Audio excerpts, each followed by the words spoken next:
마음으로 주님 앞에 나오신 여러분들 환영합니다. 기도하고 시작하겠습니다. 사랑과 은혜가 풍성하신 하나님 아버지 감사를 드립니다. 오늘 하루 첫 시간 또 주님 앞에 새벽 예배로 인도하여 주시니 참으로 감사를 드립니다. 이 시간 올려드리는 새벽 예배가 오직 신령과 진정으로 거룩함으로 구별됨으로 하나님만 기쁘시게 할 수 있는 거룩한 산제사의 예배와 기도회가 될 수 있도록 큰 은혜 베풀어 주시옵소서. 모든 순서를 통해서 하나님께서만 홀로 영광받아 주시옵소서. 예수님의 이름으로 축복하며 기원하옵나이다. 아멘.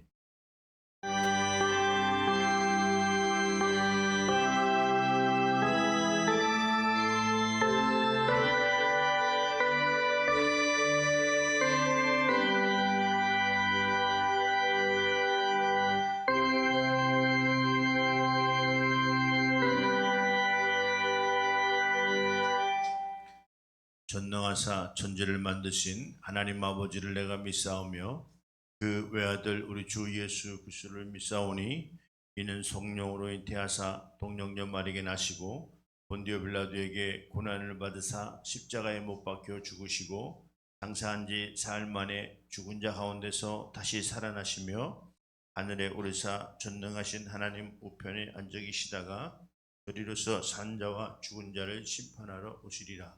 성령을 믿사오며 거룩한 공예와 성도가 서로 교통하는 것과 죄를 사해 주시는 것과 몸이 다시 사는 것과 영혼이 사는 것을 믿사옵나이다. 아멘.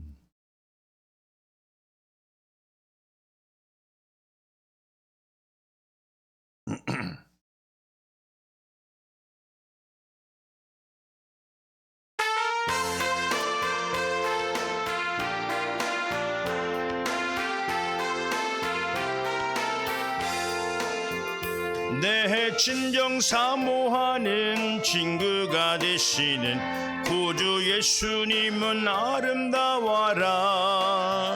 산 밑에 백합하여 빛나는 새벽별 주님,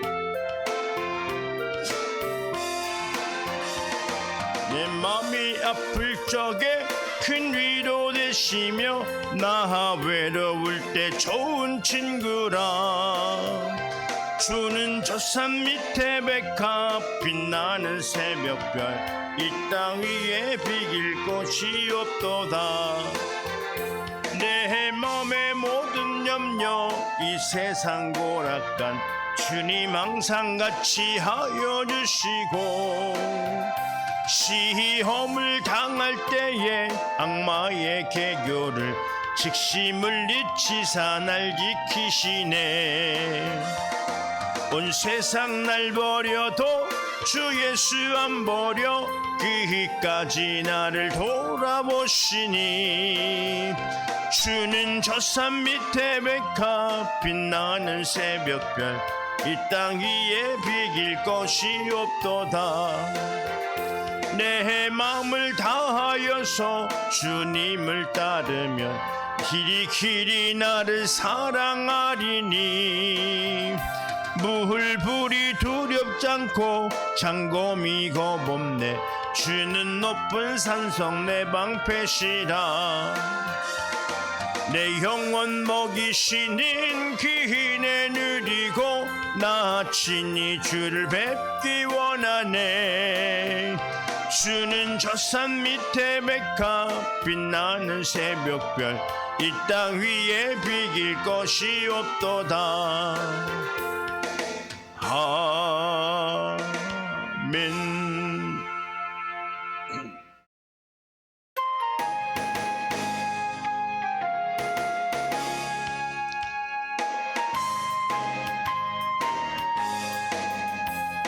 슬픈 마음 있는 사람 예수 이름 믿으면 영원토록 변함없는 기쁜 마음 얻으리.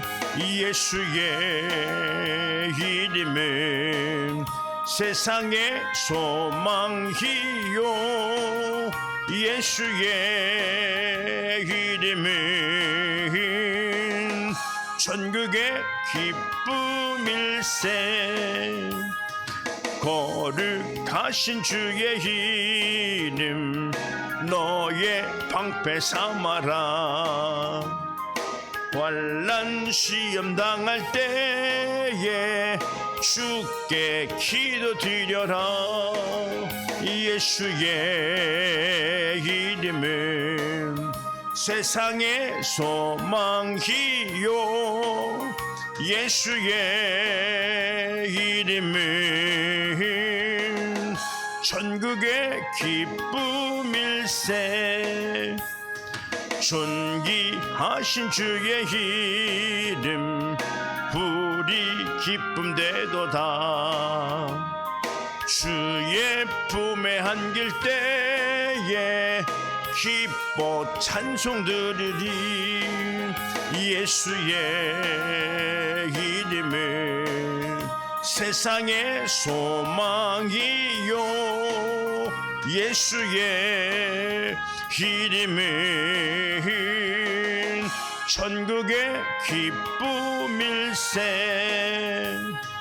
우리 갈 길 나간 후에 보좌 앞에 나아가 왕의 왕께 경배하며 면류관을 드리리. 예수의 이름은 세상의 소망이요. 예수의 이름은 천국의 기쁨일세. 아멘입니다.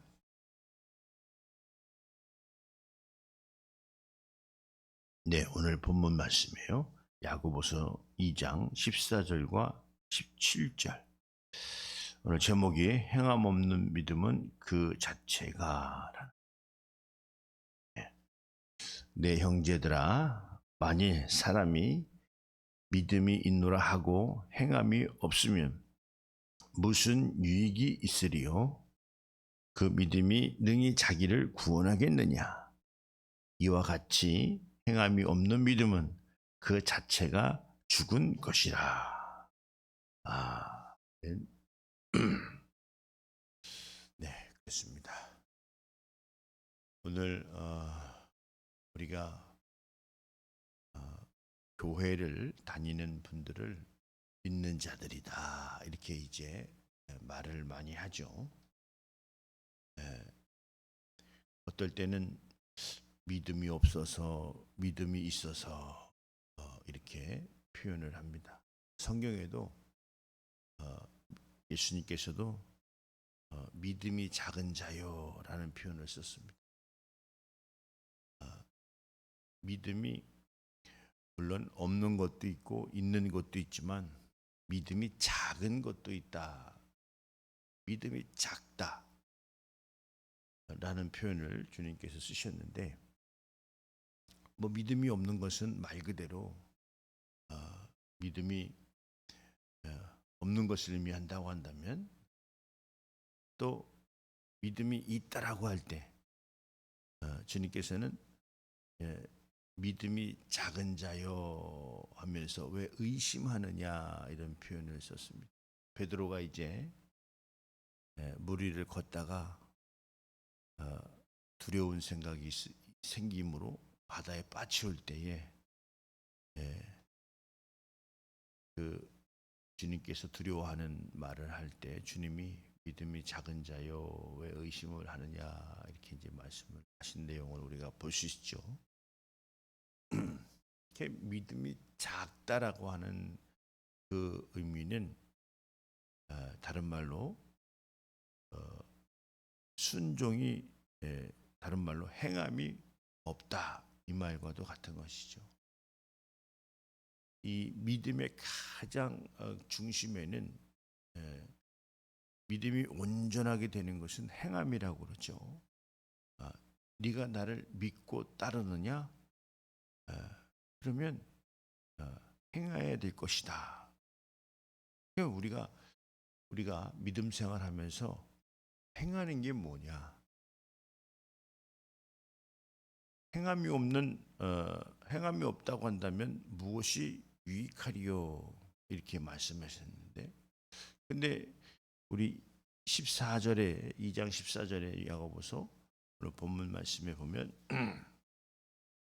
오늘 행함이 없는데 유익하지 않다라는 표현을 어디에다 붙였냐면은 구원에다가 붙였습니다. 뭐라고 말씀하셨냐면 행함이 없는데 그 믿음이 능히 자기를 구원하겠느냐. 네. 구원하겠느냐라고 할 때는 구원이 안 된다라고 하는 그 의미로 오늘 이야기를 하는 내용이죠. 그래 오늘 믿음이 행함이 없다면 그런데 믿음의 요구를 우리가 본다고 한다면 믿음의 행함이 무엇이냐라고 할 때 오늘 아브라함은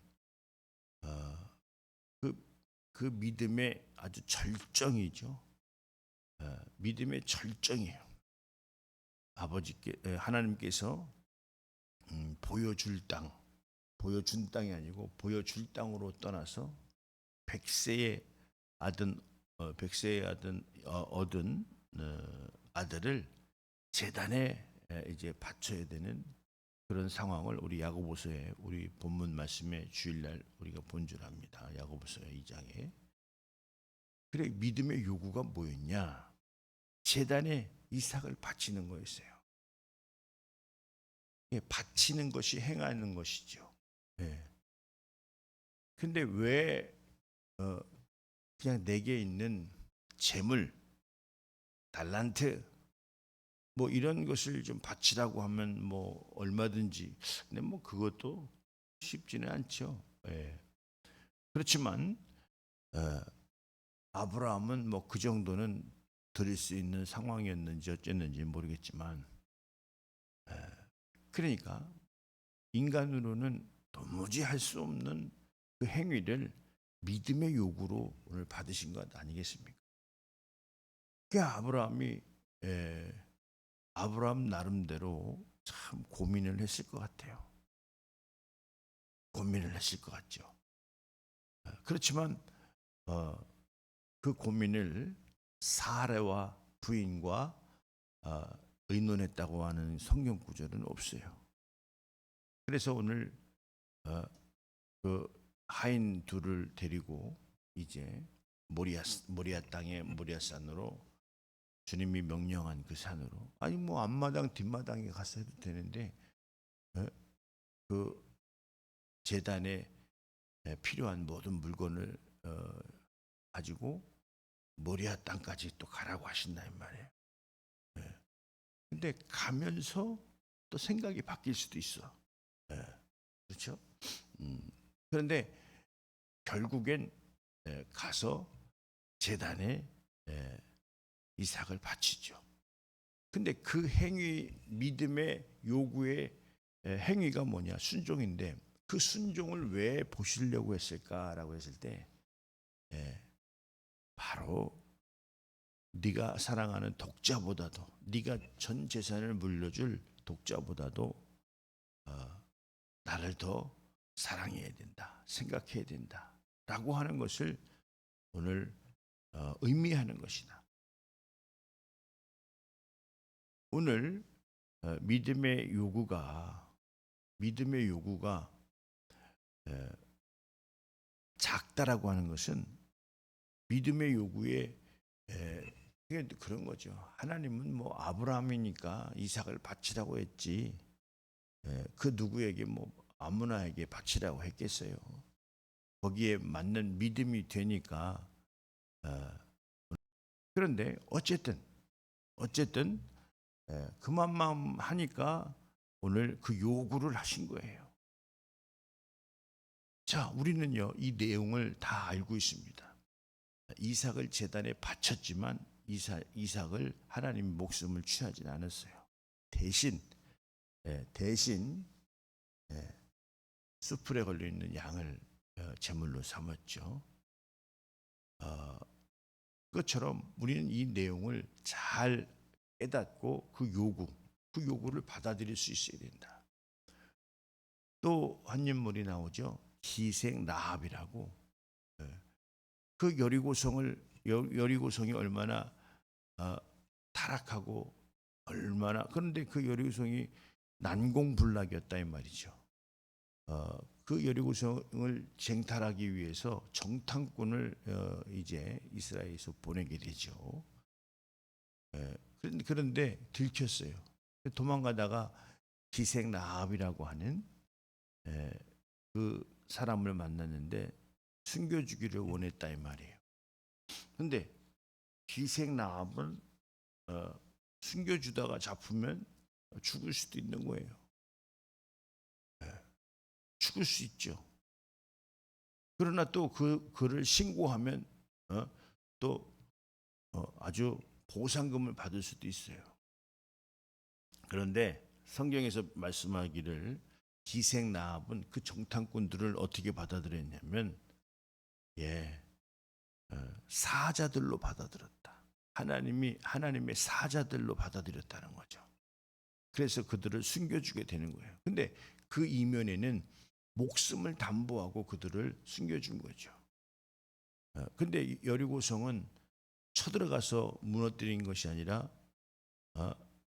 법궤를 들러매고 그 성을 7바퀴 돌으라고 그래서 7바퀴 돌고 함성을 지른 이후에 그 성이 무너졌다 이 말이에요. 그러니까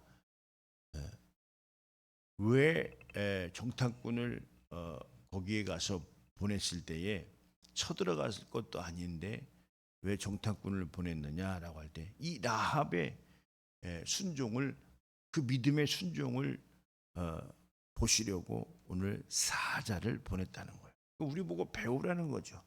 결국에 성경의 내용은 우리 보고 라합의 기생의 믿음을 배워라.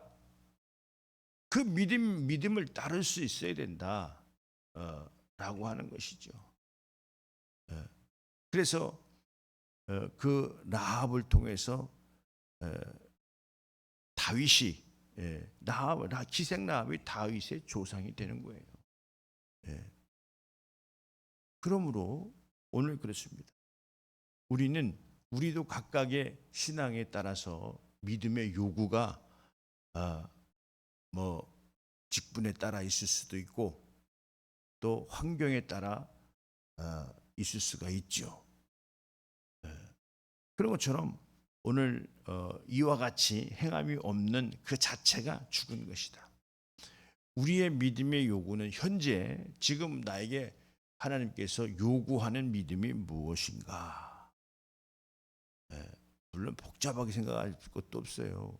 어젯밤에 뭐라고 하셨나 이걸 생각해 볼 것이 아니라 우리에게 주어진 그 직분을 통해서 교사는 교사요, 목사는 목사요, 장로님은 장로님이요, 그 맡은 역할을 우리가 충실하게 주님 안에서 할 때 하나님의 나라를 위해서 주님의 몸된 교회가 든든히 세워지는 것 아니냐. 그래 오늘 우리가 열심히 교회를 세워서 뭐 하려고 하냐? 그렇죠. 연합사업을 하려고 하나님께서 세우시는 것이다. 오늘 한 교회도 하나님이 귀하게 보시지만 연합하는 여러 교회도 하나님이 참 기뻐하신다. 두세 사람 모인 곳에 하나님 역사하시는데 이 연합하는 것에, 하나 되는 것에 얼마나 하나님께서 기뻐하시는지 우리는 그것을 잘 깨달아야 됩니다. 그래서 우리는요, 우리에게 주어진 지금 현재의 믿음이 무엇을 행하고 라고 우리가 해야 되느냐. 내가 무엇을 행해야 나의 믿음의 요구가 온전해지겠느냐라고 하는 것을 우리는 맡은 그 자리에서 잘 깨달아야 된다. 오늘 그렇습니다. 그래서 그 믿음의 요구를 통해서 우리는 하나님을 기쁘시게 할 수 있다. 어저께 히브리서 11장 6절에 믿음이 없이는 하나님을 기쁘시게 할 수 없나니 이렇게 말씀했어요. 그래 오늘 그 믿음이 있는 자에게, 그 믿음이 있는 자는 주님 앞에 나아간다는 거죠. 그래서 상을 얻는다는 거예요. 이와 같이 우리 모두도 행함으로, 그 믿음의 행함이 우리가 예배를 드리는 정도라고 한다면 그건 아니에요. 예배를 통해서 우리가 하나님의 명령을 받을 줄 알아야 된다. 하나님의 명령을 받을 줄 알아야 된다. 가서 제자 삼으라 라고 말씀했던 것처럼, 이렇게 말씀했던 것처럼 우리는 열심히 나 있는 곳에서 예수를 전하는 자요, 예수를 증거하는 자요. 그래서 예수님의 사랑을 내 발끝 땅끝까지 전할 수 있는 하나님의 사람이어야 된다, 자녀들이어야 된다, 이런 말씀을 드립니다. 예, 오늘도 참 잘했고요. 여러분들 환절기에 이 감기들 조심하시고 몸이 건강해야 그래도 주님의 일들을 잘하니까 몸을 잘들 보살피셔서 또 건강들을 유지하시기 바랍니다. 네, 오늘도 여러분 참 잘했습니다. 기도하겠습니다.